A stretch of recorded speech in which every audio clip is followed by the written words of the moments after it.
दादरा और नगर हवेली, दमन और दीव के एडमिनिस्ट्रेटर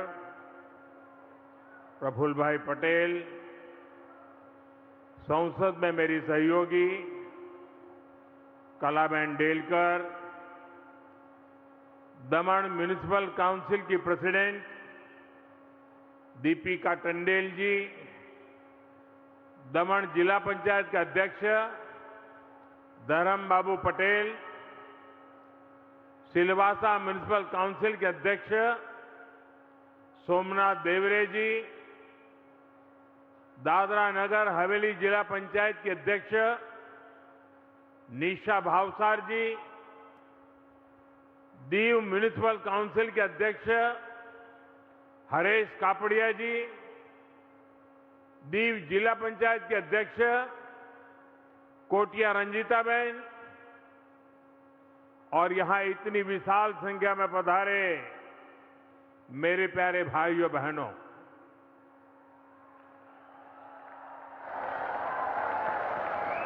आप जैसे यहां इकट्ठे हुए हैं, वैसे ही लक्षद्वीप में भी बहुत बड़ी तादाद में लोग वीडियो के माध्यम से हमारे साथ जुड़े हुए हैं, क्योंकि आज लक्षद्वीप के विकास की भी एक नई शुरुआत, एक नए प्रकल्प जो पूरे लक्षद्वीप के जीवन में एक क्रांतिकारी काम करने वाले हैं, उसके लिए भी कुछ योजनाओं का शिलान्यास और लोकार्पण हुआ है।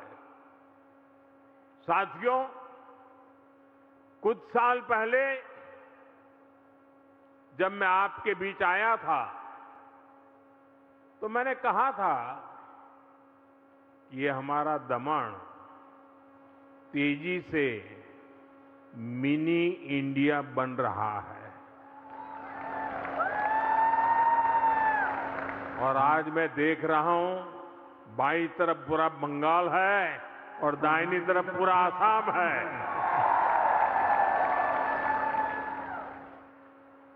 दमन मिनी इंडिया का जीता जागता उदाहरण बन चुका है। यहां की विविधता, अलग अलग क्षेत्रों के लोगों का यहां निवास करना, पूरे भारत की सुंदर सी झलक आपके बीच आकर मिल जाती है। आप सब इतनी बड़ी संख्या में हमें आशीर्वाद देने आए, मैं इसके लिए आप सभी का बहुत बहुत धन्यवाद करता हूं। भाइयों बहनों, मुझे कई बार दमन और दीव आने का अवसर मिला है। दादरा और नगर हवेली भी आता रहता हूं, और जब मैं मुख्यमंत्री या प्रधानमंत्री नहीं था तब तो बहुत बार आता था। लेकिन अब जब मैं यहां आता हूं और यहां के सुशासन को देखकर, गवर्नेंस मॉडल को देखकर बहुत अच्छा लगता है। हर बार मुझे लगता है कि पिछली बार के मुकाबले क्षेत्र विकास की राह पर मीलों आगे बढ़ गया है। साथियों, दादरा और नगर हवेली, दमन और दीव ने दशकों से विकास के सपने देखे थे। जो सपने पहले देखे वो पीढ़ियां तो चली गई, लेकिन आज जो पीढ़ी है वो अपनी आंखों के सामने देख रही है कि उनके माँ बाप, दादा दादी जो सपने देखते थे वो आज सपने पूरे होते हुए आप अपनी आंखों से देख रहे हैं। आज भी यहां कनेक्टिविटी, हेल्थ, एजुकेशन, टूरिज्म और अर्बन इंफ्रास्ट्रक्चर, इनसे जुड़ी अनेक परियोजनाओं का उद्घाटन और शिलान्यास हुआ है। विकास के ये काम दमन और पूरी यूनियन टेरिटरी के लिए यहां के लोगों के जीवन को आसान बनाएंगे। इनसे युवाओं के लिए नए अवसर तैयार होंगे। इन कामों के पीछे प्रफुल्ल भाई पटेल की दृष्टि, उनकी और उनकी टीम की मेहनत साफ साफ नजर आती है। मैं इसके लिए भी प्रफुल्ल भाई और उनकी पूरी टीम की सराहना करता हूं। मैं आप सभी को, लक्षद्वीप के लोगों को, दादरा नगर हवेली के लोगों को अनेक अनेक शुभकामनाएं देता हूं। आप सबको बधाई देता हूं। साथियों, आज आपके बीच आया हूं तो एक सुखद खबर आई है। मैं तो आज सुबह दिल्ली से निकल चुका था, लेकिन अभी जो आंकड़े सामने आए हैं, जो खबर आई है, वो सचमुच में प्रसन्नता करने वाली है। और मैं भी चाहता हूं ये खुशी आपके साथ भी बांटूं। आज जो आंकड़े आए हैं, उन आंकड़ों से साफ है कि भारत की अर्थव्यवस्था की नींव कितनी मजबूत है। वर्ष 2025-26 में, यानी जो फाइनेंशियल ईयर पिछला पूरा हुआ, वर्ष 2025-26 में भारत ने 7.7% की ग्रोथ रेट हासिल की है। 7.7। और पिछला क्वार्टर जो 31 मार्च को खत्म हुआ, उसमें भी भारत की ग्रोथ 7.8% रही है। 7.8। और ये दुनिया में तेज गति से आगे बढ़ने वाली बड़ी इकोनॉमी है। हर भारतीय को गर्व हो, ये है उसकी गति। आज देश जिस रिफॉर्म एक्सप्रेस पर चल रहा है, आज देश में इंफ्रास्ट्रक्चर का जो इतना विकास हो रहा है, गरीब कल्याण को लेकर इतने बड़े स्तर पर जो काम चल रहा है, इन सारे प्रयासों का परिणाम है कि आज देश बड़ी इकोनॉमी में सबसे तेज गति से आगे बढ़ रहा है। और हम सब जानते हैं, दुनिया संकटों में घिरी हुई है। सारी दुनिया की अर्थव्यवस्था सवालिए निशानों के नीचे दबी पड़ी है। वैश्विक संकट के इस बुरे से बुरे दौर में भी 140 करोड़ देशवासियों के सामूहिक प्रयासों से भारत खुद को संभाल तो पा ही रहा है, लेकिन साथ साथ सबसे आगे रहने में भी उसके प्रयास सफल होते जा रहे हैं। मैं देशवासियों को आर्थिक क्षेत्र की इस नई ऊंचाई को प्राप्त करने के लिए बहुत बहुत बधाई देता हूं। और मैं देश को फिर आश्वस्त करता हूं कि देश दुनिया भर में चल रहे इन संकटों का सामना करते हुए रिफॉर्म, परफॉर्म और ट्रांसफॉर्म के रास्ते पर ऐसे ही दृढ़ संकल्प के साथ तेज गति से आगे बढ़ता ही रहेगा, ये मेरी देशवासियों को गारंटी है। साथियों, आज हमारे लिए विकास जितना जरूरी है, उतना ही अहम है हमारे विकास का मॉडल सस्टेनेबल हो।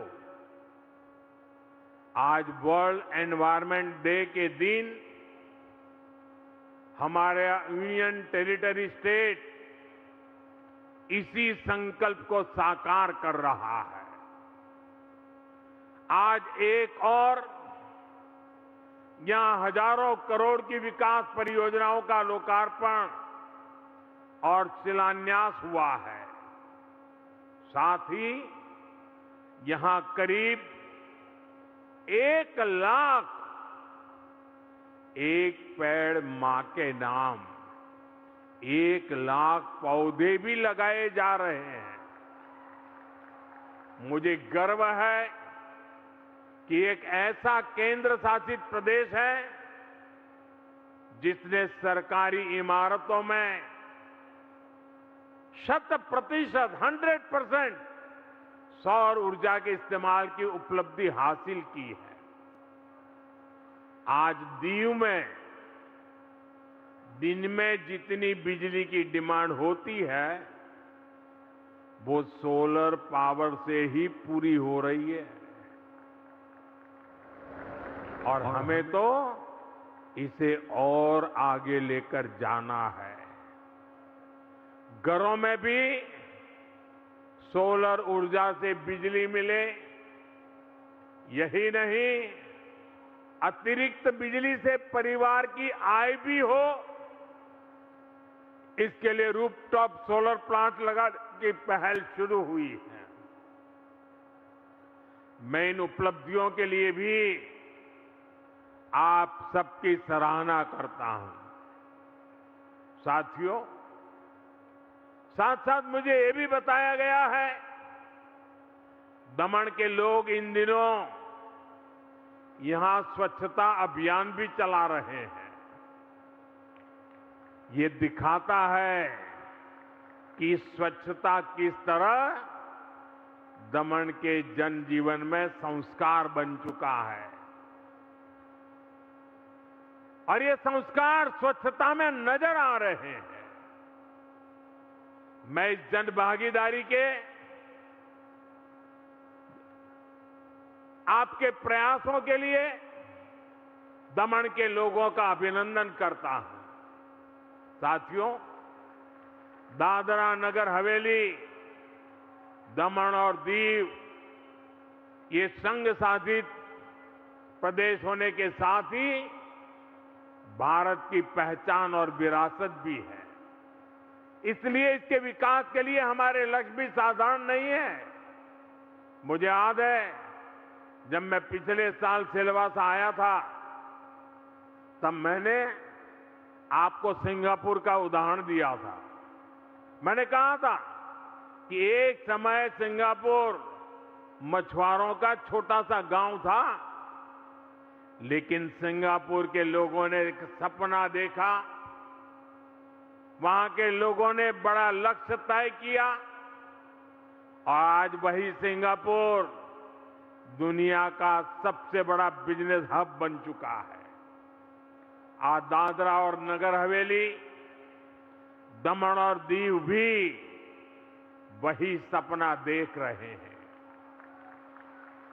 ये नमो एयरपोर्ट, दमनगंगा नदी पर बनने वाला आइकॉनिक बीच फ्रंट, उस पर बनने वाला कन्वेंशन सेंटर, ऐसे सभी इंफ्रास्ट्रक्चर के जरिए हम भविष्य के बड़े नए संकल्पों की नींव रख रहे हैं। इन प्रोजेक्ट के जरिए आप लोगों की आवाजाही आसान होगी। यहां बिजनेस के लिए नई संभावनाएं बनेगी। दमन के दोनों किनारों पर विकास की गति और तेज होगी।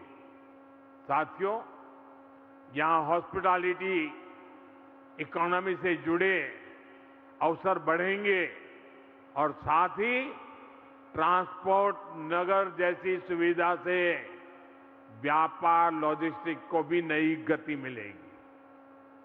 साथियों, इस क्षेत्र में ब्लू इकोनॉमी के लिए हमने जो विजन तैयार किया है, वो विजन भी हाईटेक इंफ्रास्ट्रक्चर की ताकत से ही साकार होगा। इसलिए लक्षद्वीप के कल्पेनी और कदमत द्वीपों में भी आज ही आधुनिक पोर्ट की आधारशिला रखी जा रही है। ये सभी प्रयास ब्लू इकोनॉमी में देश की ताकत को बढ़ाएंगे और जैसा मैंने कहा, ये लक्षद्वीप का भाग्य बदलने वाले इनिशिएटिव है।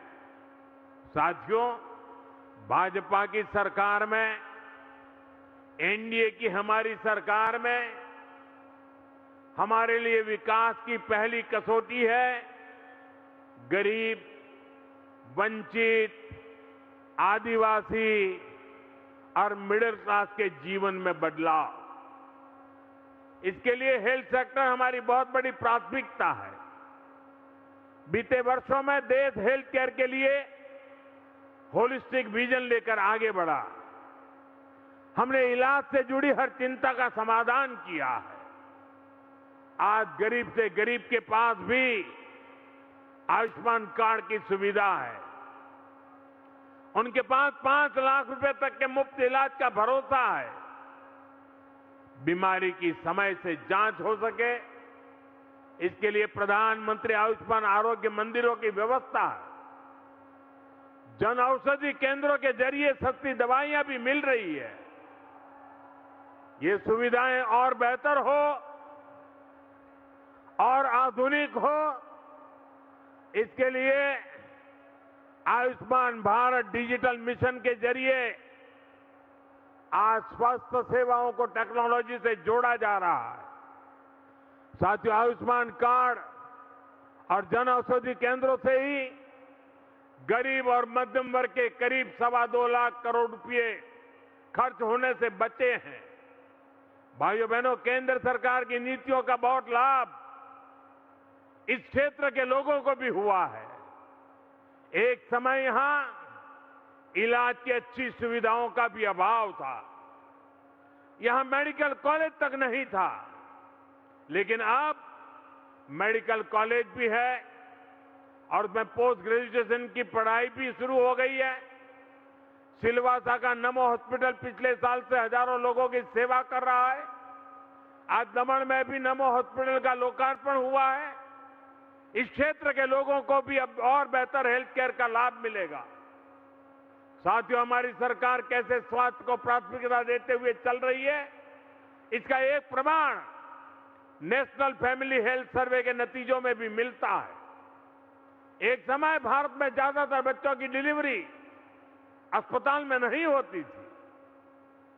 आज देश में 90% से अधिक डिलीवरी अस्पतालों में हो रही है, जिसके कारण माता मृत्यु या नवजात के मृत्यु में बहुत बड़ा रुकावट आई है। मिशन इंद्रधनुष की वजह से बच्चों के टीकाकरण के क्षेत्र में भी भारत ने अच्छी प्रगति की है।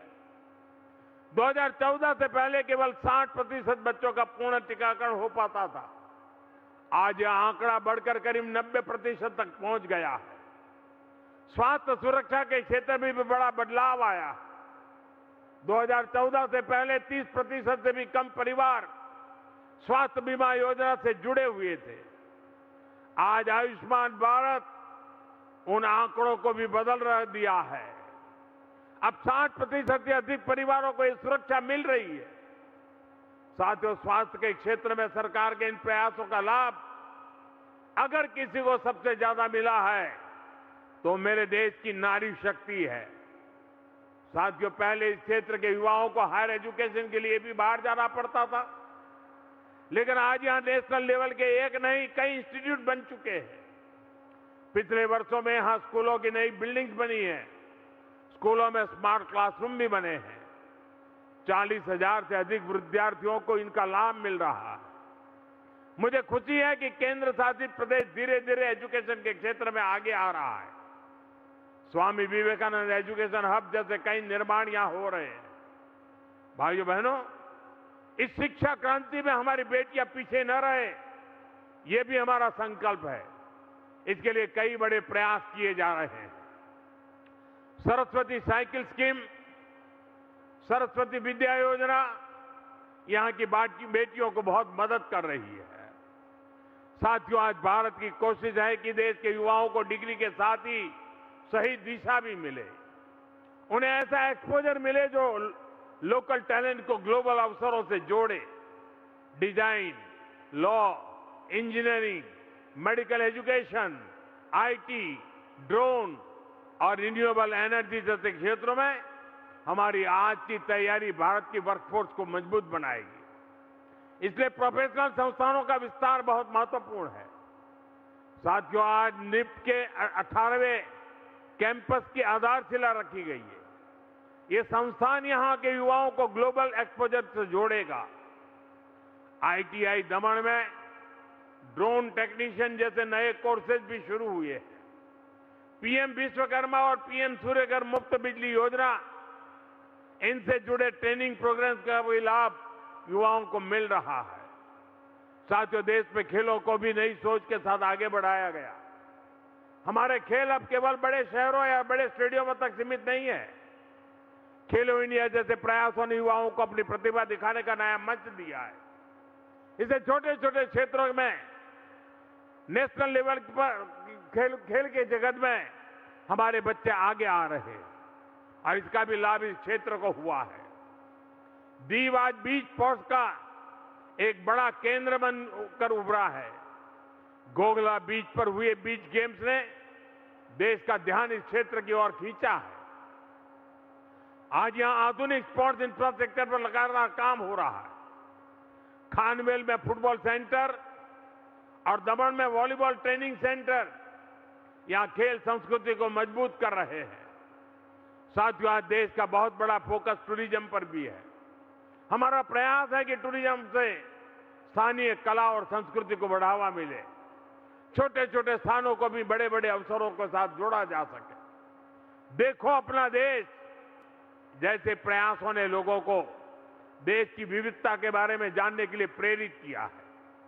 आज भारत में heritage tourism, beach tourism, eco tourism, adventure tourism, इन सेक्टर्स को नई ऊर्जा मिल रही है।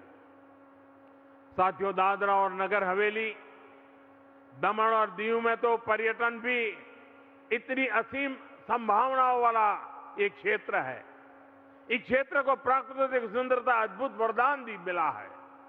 इसलिए पर्यटन को लेकर देश ने जिन नीतियों पर काम किया है, दादरा और नगर हवेली, दमन और दीव को उसका बड़ा लाभ मिल रहा है। 2021 में यहां करीब 6 लाख टूरिस्ट आए थे। 2025 में यह संख्या बढ़कर लगभग 50 लाख तक पहुंच गई है। यानी कुछ ही वर्षों में टूरिज्म फुटफॉल में करीब 10 गुना बढ़ोतरी हुई है। ये बेहतर इंफ्रास्ट्रक्चर, बेहतर सुविधाओं, साफ सुथरे बीच की वजह से संभव हुआ है। दमन नाइट मार्केट, राम सेतु सी फ्रंट, नमोपत सी फ्रंट, नानी दमन फोर्ट, गंगेश्वर टेम्पल कॉम्प्लेक्स, ऐसे अनेक स्थान आज इस पूरे क्षेत्र की नई पहचान बन रहे हैं। साथियों, दादरा और नगर हवेली, दमन और दीव, इसके सपनों को पूरा करने के लिए हमें यहां की औद्योगिक ताकत को भी बढ़ाना है। ये भी गर्व की बात है कि यूनियन टेरिटरी ने मैन मेड फाइबर के क्षेत्र में अपनी अलग पहचान बनाई है। दादरा और नगर हवेली को national man made fibre capital के रूप में पहचाना जाता है। प्लास्टिक एक्सपोर्ट में भी ये क्षेत्र लगातार आगे बढ़ रहा है। सरकार ने यहां इंडस्ट्रीज और एमएसएमईज को सपोर्ट देने के लिए भी लगातार प्रयास किए हैं। यहां एमएसएमईज और अन्य इंडस्ट्रीज को करोड़ों रुपए से अधिक का आर्थिक सहायता दी गई है। केंद्र शासित प्रदेश के लघु उद्योगों और कुटीर उद्योगों के लिए नए अवसर खुल रहे हैं। मुझे विश्वास है आने वाले समय में एक क्षेत्र मैन्युफैक्चरिंग का बड़ा हब बनेगा। साथियों, जब विकास के विजन के साथ संवेदनशील गवर्नेंस जुड़ता है तो परिवर्तन तेज गति से जमीन पर उतरता है। दादर और नगर हवेली, दमन और दीव में हमारे इन प्रयासों का प्रभाव देखकर संतोष होता है। मुझे इस धरती के लोगों पर पूरा भरोसा है। यहां के युवा, यहां की माताएं बहनें, यहां के किसान, यहां के कारीगर, श्रमिक और उद्यमी आने वाले वर्षों में इस विकास यात्रा को और आगे ले जाएंगे। मैं आपको भरोसा दिलाता हूं, आपके सपनों को पूरा करने के लिए केंद्र सरकार कंधे से कंधा मिलाकर खड़ी रहेगी। इसी विश्वास के साथ मैं एक बार फिर विकास परियोजनाओं के लिए आपको बहुत बहुत बधाई देता हूं। मेरे साथ बोलिए, भारत माता की,